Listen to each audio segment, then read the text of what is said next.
The air reeked of swamp rot and concrete dust as I stood at the edge of what used to be my backyard, watching Lorraine Caldwell, president of the East Brookfield HOA, scream at a city inspector while her $800,000 faux Victorian dream house sank another inch into the saturated muck.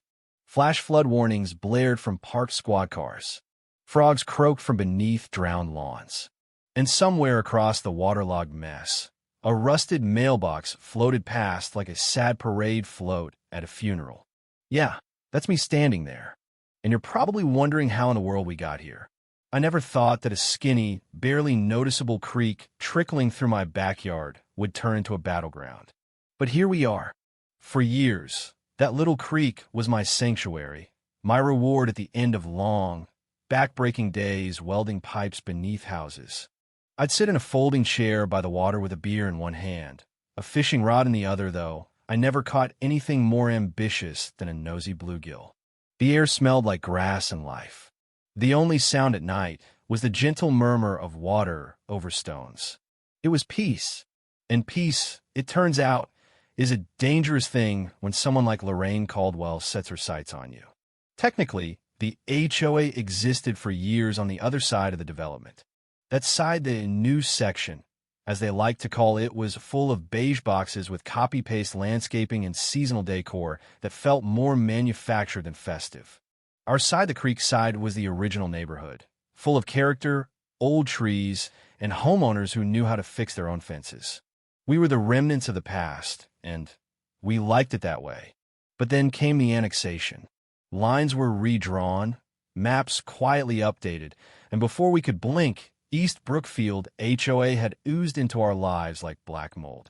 My first run-in with Lorraine came on a sticky Saturday morning when she marched up to my porch in pastel activewear, clutching a clipboard like it was a weapon.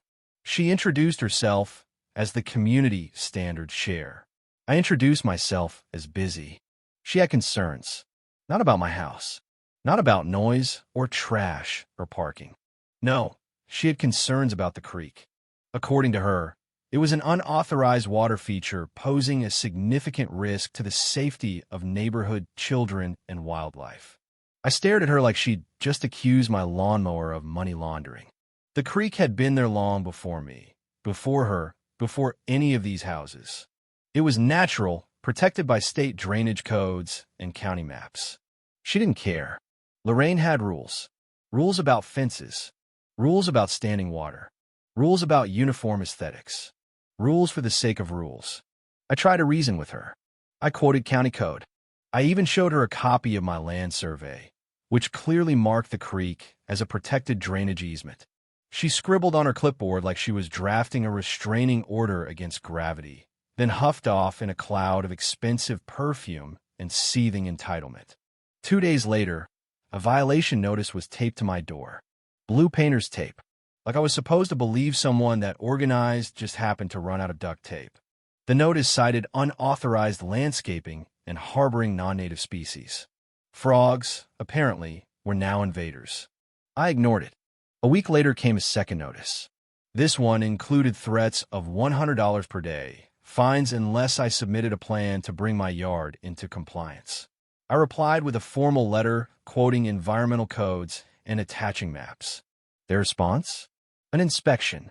The inspection team consisted of 3 strangers with measuring wheels, clipboards, and phones snapping pictures like they were compiling a Netflix true crime series.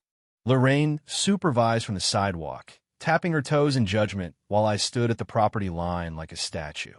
They never stepped into the creek, but they took plenty of notes.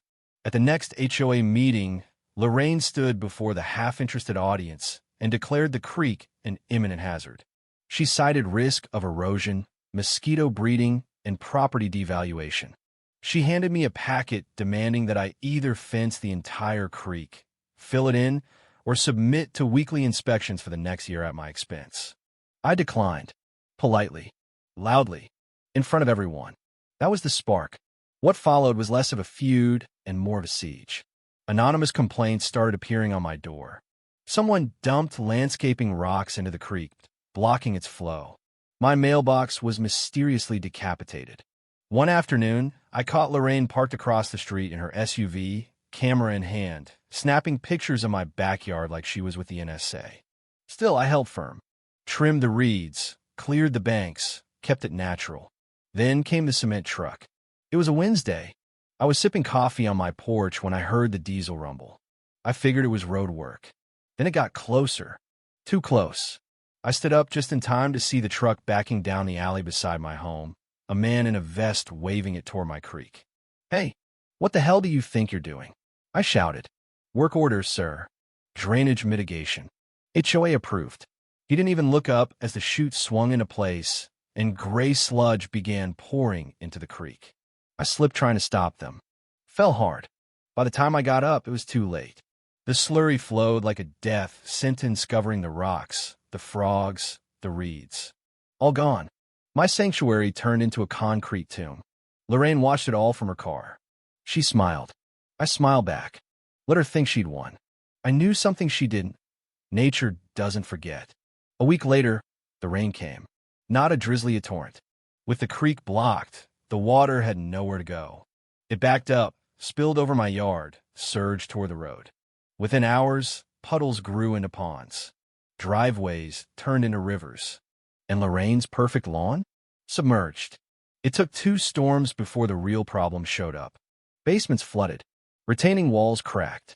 The HOA blamed residents. Grading issues. Drain maintenance. Anything but themselves. I said nothing, but I documented everything. Every storm. Every inch of floodwater. I took photos. Launched my old drone. Compiled maps and timestamps. I even recorded whispered complaints from neighbors who realized what had been lost. Tensions rose. Neighbors turned on each other. The HOA stoked it, pushing new fines, emergency meetings, more bureaucracy. Lorraine strutted around like a wet peacock. But the damage was done, and it was spreading. Then came the 3rd week of storms. The neighborhood drowned. Streets buckled. Mold bloomed. Mailboxes disappeared beneath fetid water. And still, the HOA insisted the issue was resident negligence. I waited, patiently, because I had evidence.